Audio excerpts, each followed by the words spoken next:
Usisekemeje Leka ameingia. Leka ashaingia. Utapata tu vizuri baada ya watu wanaingia. Mimi mbona na nini? Cha kwanza nitoke. Sitaki mambo.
Good morning. So today I want us to focus on, before I talk about today, in our previous class, we focused on colonialism, factors that led to colonialism, and etc. We also looked at the decolonization process and also the attainment of independence. Now today I want us to look at the following topic, brief. Kindly mute. Kindly mute.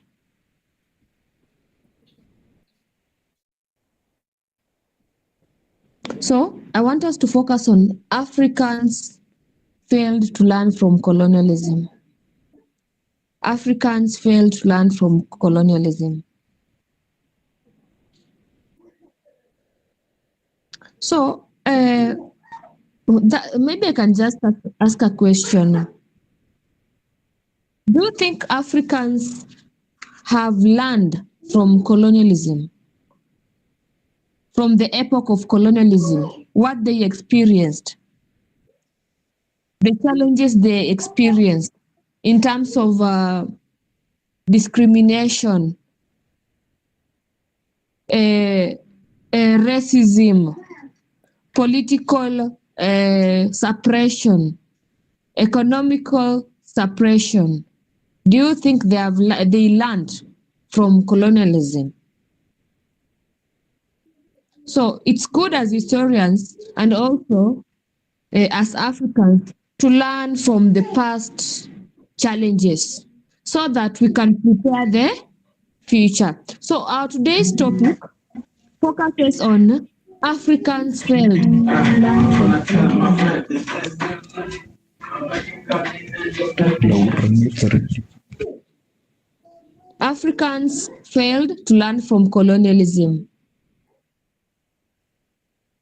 First of all, one thing you need to know is that most of our economic and political social foundations were established by colonizers.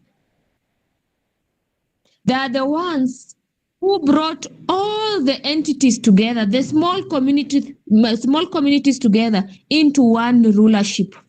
The rulership or the leadership of colonial administrative. And now all these communities were ruled by the colonial masters, and they formed the state that we have, the state of Kenya.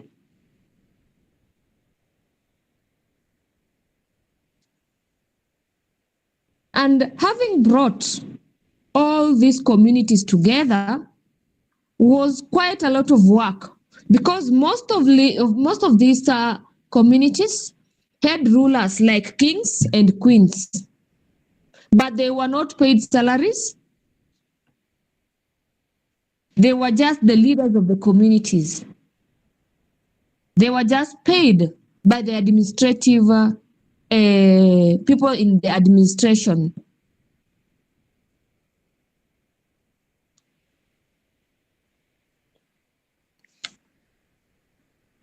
Now, by bringing these communities together by Europeans, they wanted to destroy the old societies and create a new, different society. A society that spoke the colonizers' language like English. A society that was dependent on the master, the European master. Because it's unfortunate that before the coming of European, communities were speaking their own languages. For example, in Malawi, they used to speak their mother tongue, known as Chechewa, which was the national language, and etc. But with the coming of colonial masters, they decided that let's bring all these communities together under one leadership so that we can have one government and speak one language.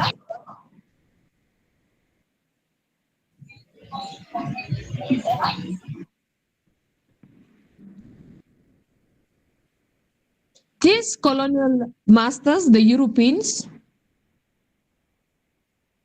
established various kinds of leadership, the indirect, direct leadership, and also assimilation.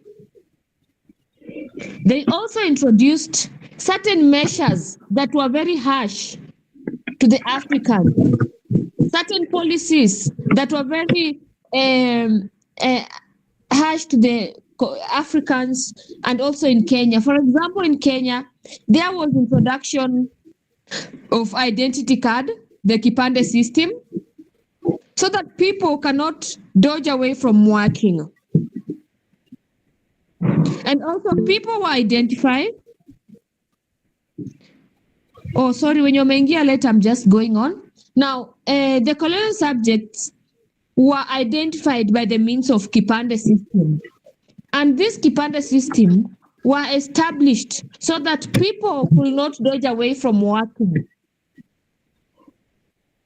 And it also was keen in terms of the Kipande system was there to make sure that people have a certain identity.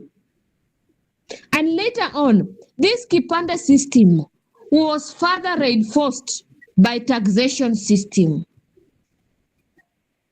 Under taxation system, people would work at least for 6 months in a year to raise a tax money.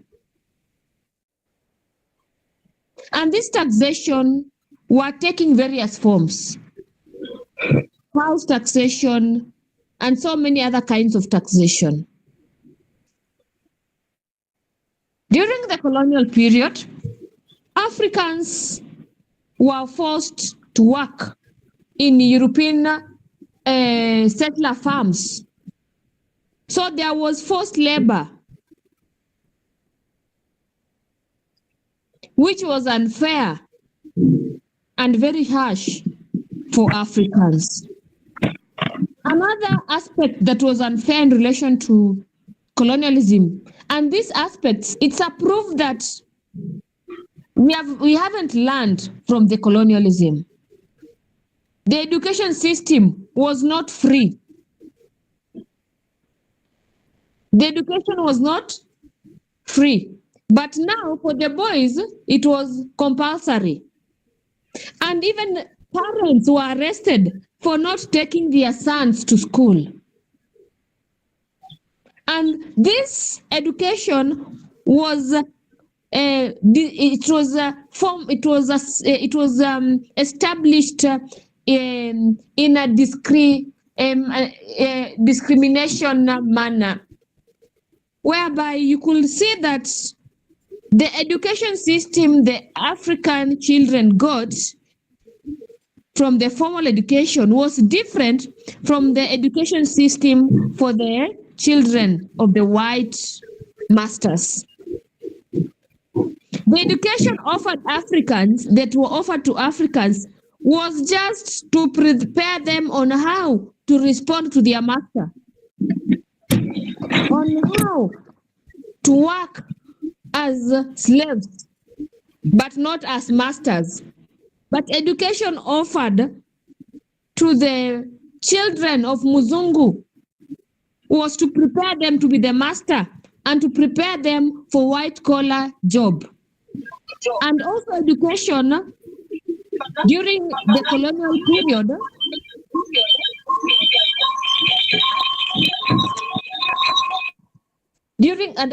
education during the colonial period favored the boy child, whereby parents were urged to take their sons to school, so that at the end of the day, European powers could get the manpower from the educated African sons.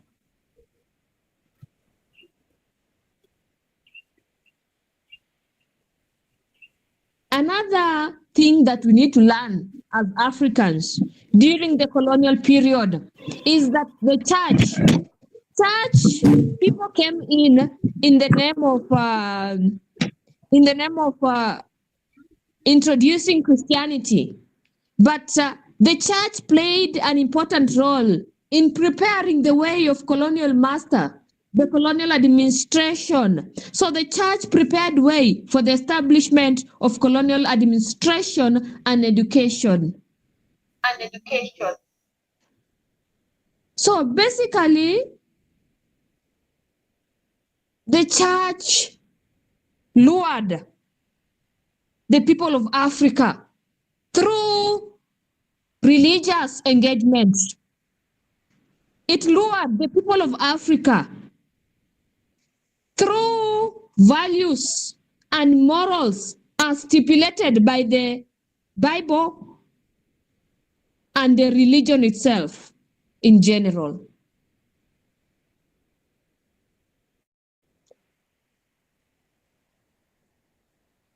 So that these people, African people, could be colonized easily without resistance. Basically, church during the colonial period was there to suppress the people of Africa emotionally and socially.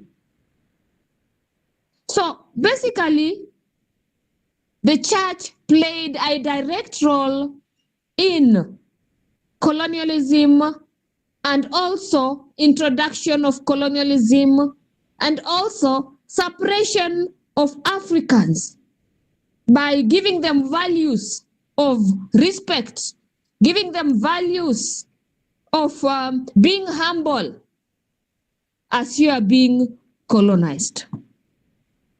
So basically, we haven't learned from the past, because still right now, we are experiencing a new kind of neocolonialism.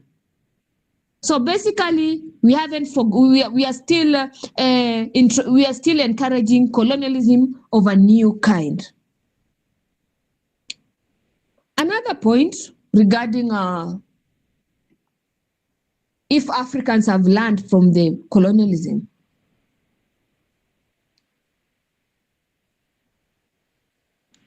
The system of governance during the colonial period, more specifically in relation to farmers, cooperatives, which served the needs of the farmers. Those cooperatives were set to collect, process, and market agricultural produce. And the farmers were paid for the produce under cooperatives. And you need to know that most of the production were done by African farmers, while the processing and marketing were done by either Asians or the Europeans. Meaning now, they used our farmers and misused our laborers. But at the end of the day, the beneficiaries were the Europeans and also at some point the Asians. So we are seeing also discrimination coming in cooperatives which serve the farmers.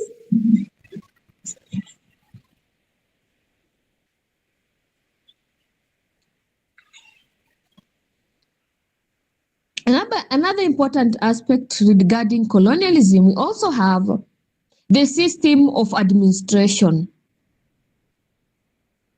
The way it was organized is that at the top of the governance system, there were the colonial masters, the whites. The Europeans were at the top. The governor was at the top. While at the bottom, especially in a country where they used direct, at the bottom, there were the chiefs, the pre-colonial chiefs, who were there to execute the purpose of the colonial masters. They were there to be misused and to be used by the colonial masters. The same governance system. The head of colonial administration lured chiefs, such as chiefs and kings, such as the king of the Wanga, Nabongo Mumia, into supporting colonialism. So basically, the system of government during the colonial period was there to favor the whites and to discriminate the blacks and also to demean their role in governance system during that epoch of colonialism.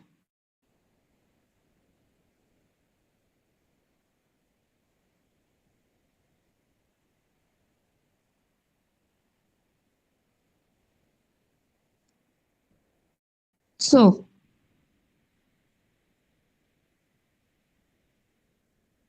as Africans, have we learned from colonialism epoch? No, we haven't. They have failed. Africans have failed to learn from colonialism. Number one, why? They have failed because at the moment we are seeing most of African countries engaging into policies, into agreements that has triggered neocolonialism. For example, most of African countries have agreements with countries such as China,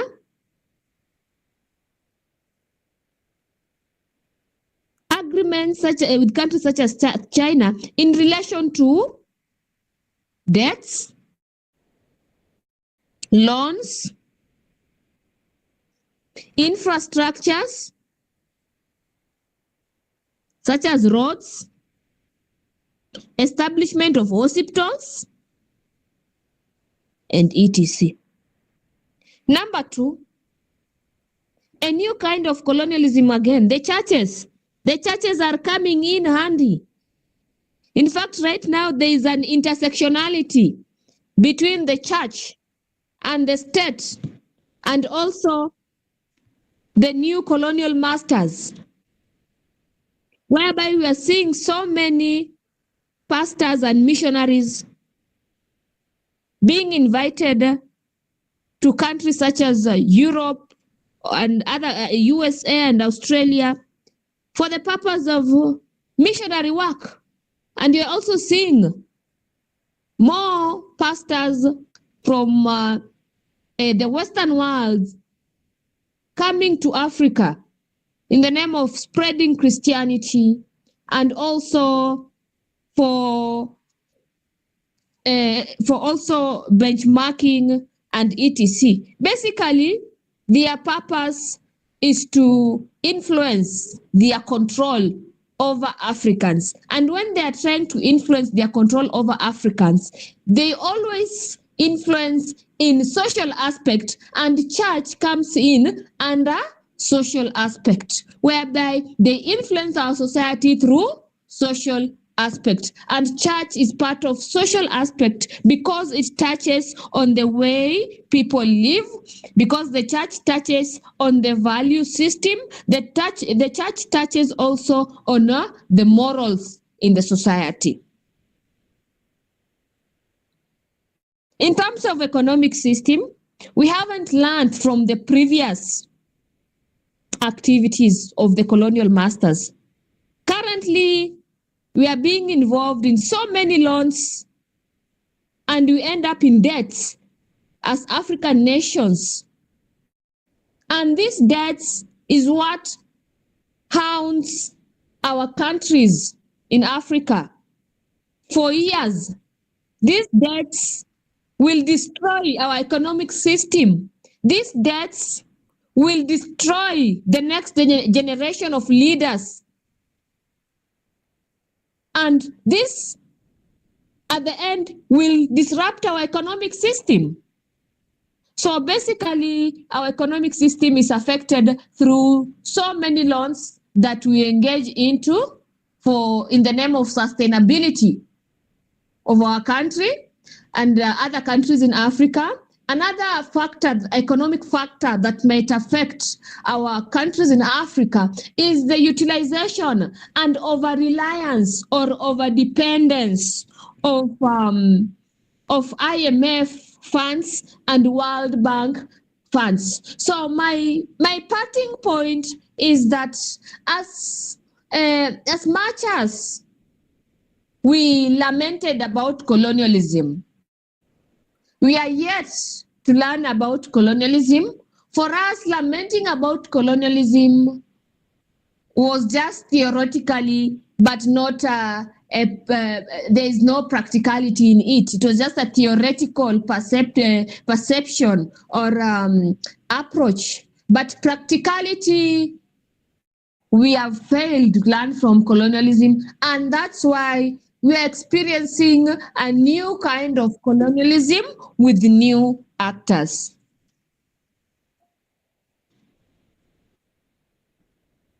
So in our next topic, our next topic, I want us now to focus on. I think I already explained this concerning factors that led to spirit of nationalism, African nationalism, why there was a growth of nationalism. When we talk about nationalism, factors for the growth of African nationalism, I think I mentioned it in our previous class. Kindly mute.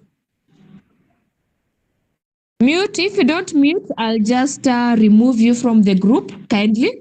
So I think I had discussed this concerning factors that led to African nationalism. We talked about the elites, African elites. We talked about ex-soldiers and etc. So I'll not repeat that. I want us to focus on more specifically, just a minute. I want us to focus on this. I've realized I've captured so many things at the same time, which is good for you. Now I want us to focus on an important aspect: failed state, failure of nationalism in Africa, failure of nationalism in Africa, failure of nationalism in Africa, failure of nationalism in Africa, failure of nationalism in Africa.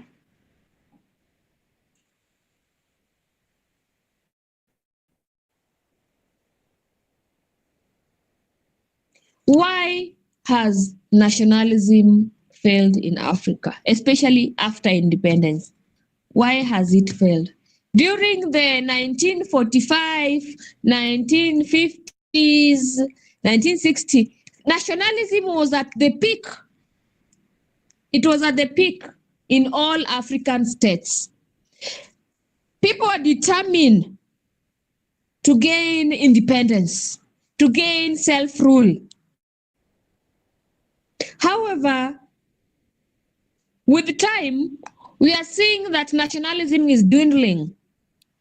Nationalism is vanishing. Unlike during the independence, during the fight for independence, all the people from different societies in colonies like Kenya and Uganda were united. They had a unity of purpose. And the unity of purpose was to liberate their beloved countries from foreign occupation and exploitation. From foreign occupation and exploitation. And something interesting is that these societies came from different backgrounds, came from divergent cultures. These people came from different languages. However, they had a unity of purpose.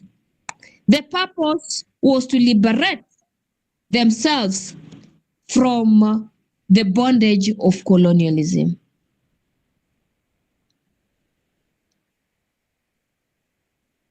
Now, in this contemporary period, and in fact, from the post-colonial period to the contemporary period, what led to the failure?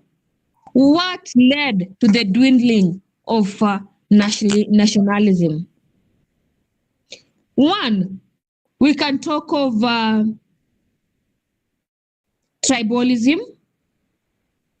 Instead of saying tribalism, that is we can say a word that is not acceptable for historians. Let us use the word ethnicity. Ethnicity. Now, after independence, nationalism ceased to be a driving force. And after it dwindled, what came up was struggle, ethnic struggle over top positions. After independence, there was nothing more to unite people. So what united them was ethnicity and governance. Therefore, this ethnicity was utilized by leaders to divide people of Kenya and other countries so that they can get these leaders can get top position.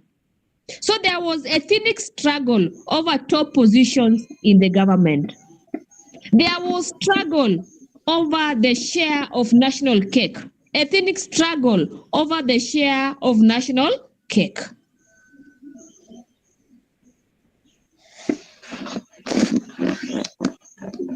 Another aspect that led the end of nationalism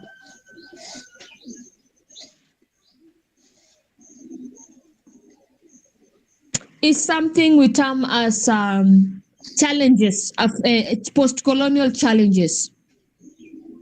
Post-colonial challenges led to the dwindling of nationalism. People were no longer interested on having a sense of belonging. We are fighting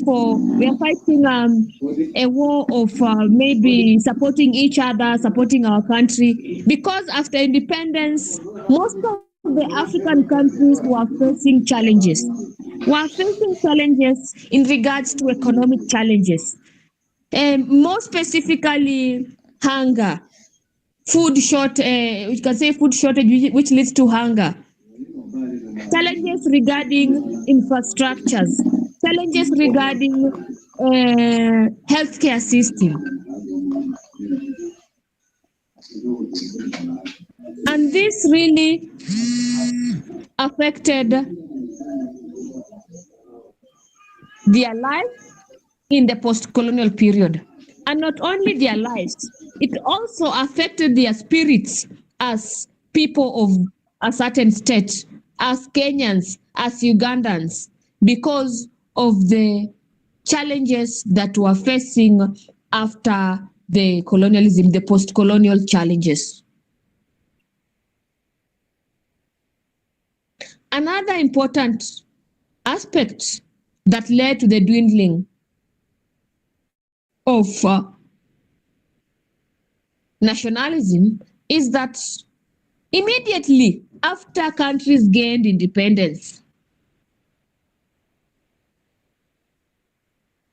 we have individuals, leaders who are involved in nepotism and corruption.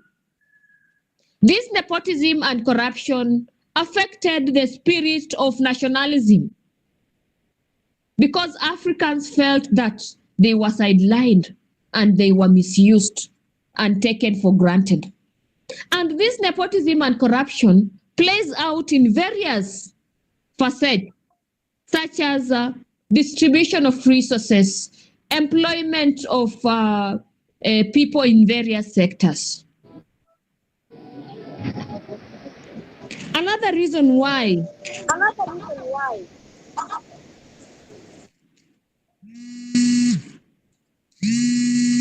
Just a minute.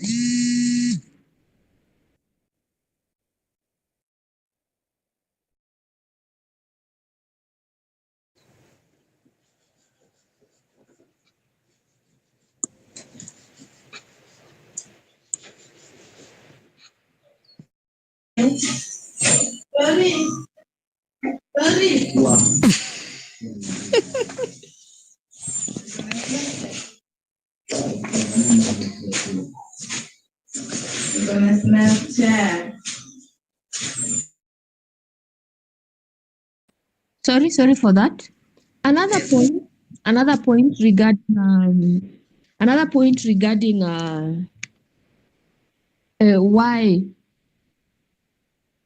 why nationalism failed in Africa is that immediately after we gained independence, some leaders were more concerned with their benefits.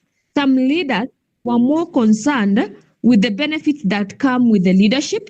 Some leaders were more concerned with the people of their ethnic group.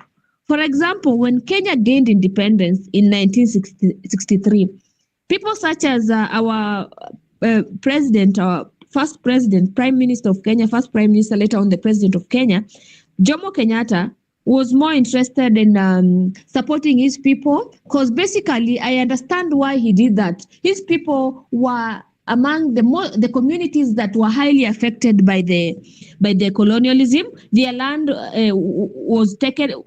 Their land was taken from them. That is land alienation. So Jomo Kenyatta was more into his ethnic community, supporting his ethnic community. Even if you look closely into his kitchen cabinet, it was surrounded by people from Mount Kenya. So this gesture affected the spirit of nationalism in the African people and also Kenyan people.